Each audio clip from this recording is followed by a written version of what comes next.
Diru goseak Donostiako Santa Clara uhartea abordatu du. Udal gobernuak turismo industriarekin adostu du.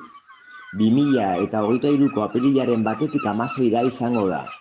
Hau da, Aste Santuko oporretan. Egunero, 1.120 lagunek uhartea bisitatu ahal izango dute. 17.920 lagun guztira. Donostia turismoak japonieraz, alemanez, ingelesez, frantsesez, gazteleraz eta euskaraz bere webgunean iragarri du.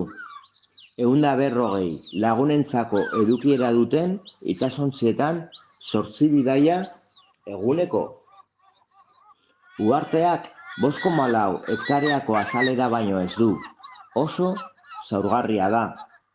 Apirilean, itsas hegaztiek lurrean abiagintzari ekiten diote. Astebete abia egiteko.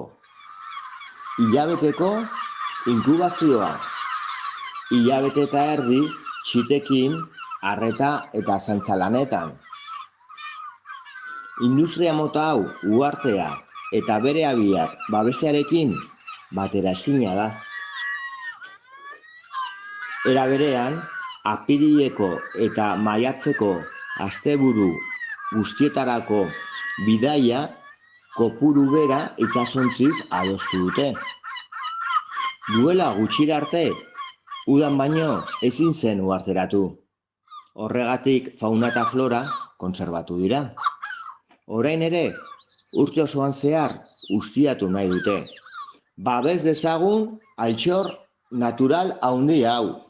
Ondalea eta industria turistikoa pasealeku berriko aparkalekura.